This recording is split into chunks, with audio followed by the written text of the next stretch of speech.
Your Highness, Excellencies, ladies and gentlemen,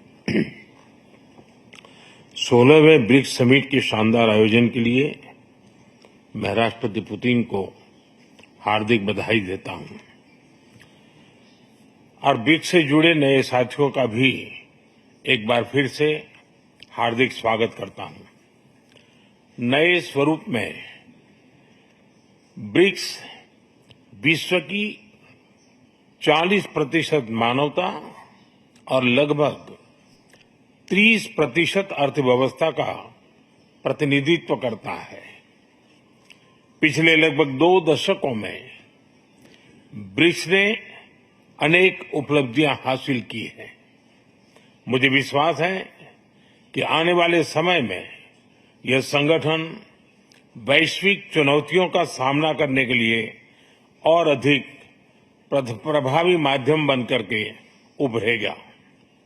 friends, मैं new development bank के अध्यक्ष हर excellency Dilma Rousseff का अभिनंदन करता हूं। पिछले 10 वर्षों में यह बैंक ग्लोबल साउथ के देशों के विकास के लिए महत्वपूर्ण विकल्प के रूप में उभर रहा है। भारत के गिफ्ट सिटी के साथ साथ अफ्रीका तथा रूस में रीजनल सेंटर्स के खुलने से इस बैंक की गतिविधियों को बल मिला है और लगभग $35 बिलियन के डेवलपमेंट प्रोजेक्ट्स सैंक्शन किए गए हैं।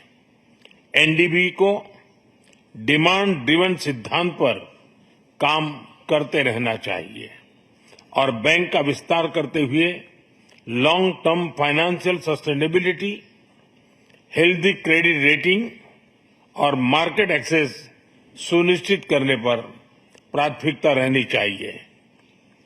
फ्रेंड्स, नए स्वरूप में ब्रिक्स $30 ट्रिलियन से भी ज्यादा बड़ी इकोनॉमी है।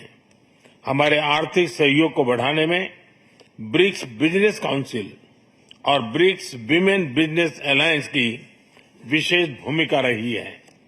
इस वर्ष ब्रिक्स के अंदर WTO reforms, trade facilitation in agriculture, resilient supply chains, e-commerce और स्पेशल इकोनॉमिक जोन को लेकर जो सहमति बनी है, उससे हमारे आर्थिक सहयोग को बल मिलेगा। इन सब पहलों के बीच हमें स्मॉल और मीडियम स्केल इंडस्ट्री के हितों पर भी फोकस करना चाहिए। मुझे खुशी है कि 2021 में भारत की अध्यक्षता के दौरान प्रस्तावित ब्रिक्स स्टार्टअप फोरम इस वर्ष लॉन्च किया जाएगा। भारत द्वारा दिया गया रेलवे रिसर्च नेटवर्क का इनिशिएटिव भी ब्रिक्स देशों के बीच लॉजिस्टिक्स और सप्लाई चेन कनेक्टिविटी बढ़ाने में अहम भूमिका निभा रहा है। इस साल ब्रिक्स देशों में यूनिडो के साथ मिलकर इंडस्ट्री 4.0 के लिए स्किल्ड वर्कफोर्स तैयार करने पर बनी सहमति बहुत ही महत्वपूर्ण है।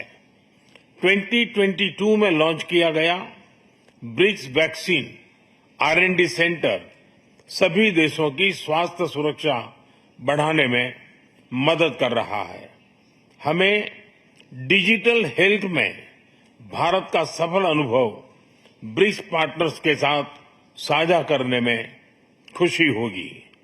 फ्रेंड्स, क्लाइमेट चेंज हमारी साझी प्राथमिकता का विषय रहा है। रूस की अध्यक्षता में BRICS open carbon market partnership के लिए बनी सहमति का स्वागत करता है। भारत में भी green growth, climate resilient infrastructure और ग्रीन ट्रांजिशन पर विशेष रूप से बल दिया जा रहा है। International solar alliance, coalition for disaster resilient infrastructure, mission life यानी लाइफस्टाइल फॉर एनवायरमेंट, एक पेड़ मां के नाम जैसे इनिशिएटिव लिए गए हैं।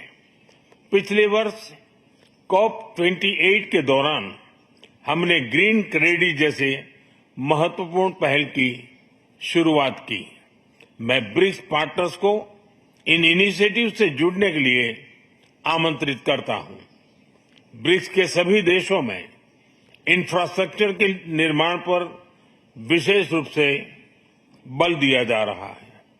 भारत में मल्टी मॉडल कनेक्टिविटी को तेजी से बढ़ाने के लिए हमने गति शक्ति पोर्टल बनाया है। इससे इंफ्रास्ट्रक्चर विकास के लिए इंटीग्रेटेड प्लानिंग और इम्प्लीमेंटेशन में मदद मिली है और लॉजिस्टिक कॉस्ट कम हुई है। हमारे अनुभव आप सभी के साथ साझा करने में हमें खुशी होगी। फ्रेंड्स, ब्रिक्स देशों के बीच फाइनेंशियल इंटीग्रेशन बढ़ाने के लिए प्रयासों का हम स्वागत करते हैं। लोकल करेंसीज में व्यापार और सुगम रूप से क्रॉस बॉर्डर पेमेंट से हमारा आर्थिक सहयोग सुदृढ़ होगा। भारत द्वारा बनाया गया यूनिफाइड पेमेंट्स इंटरफेस यानी यूपीआई भारत की एक बहुत बड़ी सक्सेस स्टोरी है। इसे कई देशों में अपनाया गया है।